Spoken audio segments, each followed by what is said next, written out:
The Bishel family have been farming on their Springlands property near Blenheim since 1880.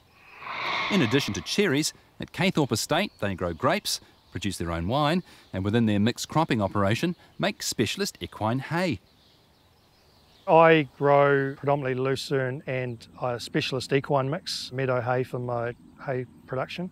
The specialist equine mix come about from talking to vets and other agronomists in the area, looking at what makes up, a good part of the diet for the horse and what they find appetising.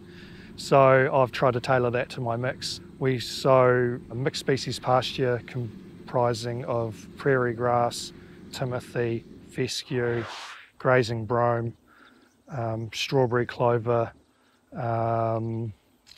We use a red clover as well, Lucia Persian clover, chicory, plantain and sheep's burnet. So when you get that mixture in a hay bale, it's basically for a horse, that's the entree, the meat, 3 veggies and the dessert all in one. To make good equine hay, basically you need to be able to retain the leaf. A good variety of lucerne to begin with helps, one that's resistant to disease, doesn't yellow easily. The variety of lucerne that I prefer here is a PGG Wrightson variety called Stamina 5. It produces a very fine stalk, fine stem, nice leaf. Everything that I do from cutting to baling is trying to protect the leaf in the hay, turn it gently, let it dry fully, and most of my baling of my hay is done at night time. I let the hay dry out, go past fit, and then I wait for the dew in the evening to come back and start my baling when the hay's coming back. A couple of years ago we purchased the machine behind me, which is an Artisan multi-pack bale aggregator out of Spain, and it has completely transformed the way that our hay making operation is run here. It's just reduced the labour aspect of making hay quite drastically, and without it I doubt very much that we'd still be in hay production here. The bottom end of the farm would probably be in grapes by now. So I could see that there was a good market for equine hay in Marlborough, and if we're going to carry on doing it, I had to find a better, more efficient way of getting the product off the paddock and either onto trucks or into the shed. So this machine behind me here is how we've managed to achieve that. My hay baler runs through the paddock, dropping out bales individually, leaving them in a line. This machine will come along, pick the bales up and pack them into a 14 bale pack, compress it, throw 3 strings around it and tip it out the back, and within about 40 minutes we can get 630 odd bales on a truck and trailer unit and off the property. So no, it's been a complete game changer. Obviously with the grapes going gangbusters at the moment, the wine side of the business constantly growing, and the cherries, they're obviously a very high value crop. The hay production on a revenue basis is actually quite a small percentage, but it does occupy a bit more land than what the other aspects do.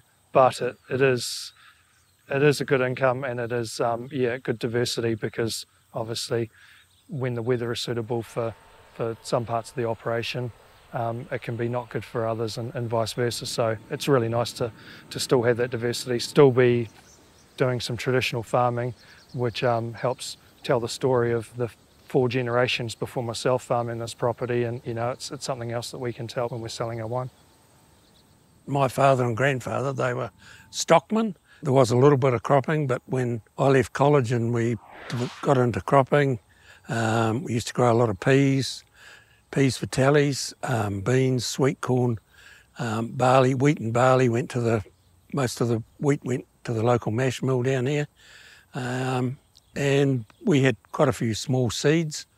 My great-grandfather was supposedly the first one to bring broad red clover out to New Zealand, so we developed that, and we used to have some big crops of red clover.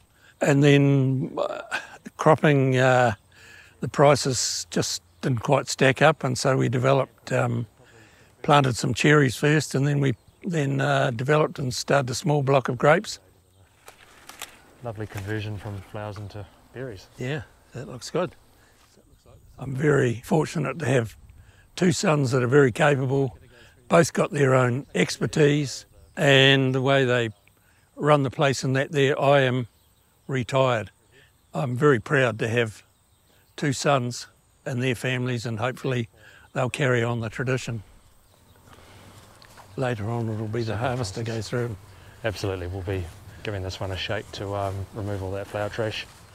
Here in the middle of one of our Sauvignon Blanc vineyards, and we've got 135 hectares of vineyard as part of Caythorpe Farm, spread over 2 locations, and around about 90% of that is Sauvignon Blanc, and the other 10% is made up of Pinot Noir, Chardonnay, Pinot Gris, and a small portion of Riesling. Majority of what we grow is grown on contract for other wineries, about 95%, but we do keep a small portion for ourselves. We established our own brand, Caythorpe Family Estate, in 2015. 1 as a way to bring our own wines to market, but 2 also a way to add more value to what we do and not merely be a commodity grower of grapes at the farm gate, to be able to go right through that value chain and produce our own wine. And also for, I guess I'm the 5th generation on the property, and we've got the 6th generation here now. So if one day they wanted to be involved in the family business and we're able to have a wine brand as part of that, it's not just a career opportunity for a farmer or a viticulturist. There could be career opportunities there for winemakers, a business manager. We may have a cellar door, a restaurant would be kind of in the 20-year plan. So it just brings a whole suite of other opportunities for other family members to be involved and to want to maybe have a part of the business if they so choose to do so.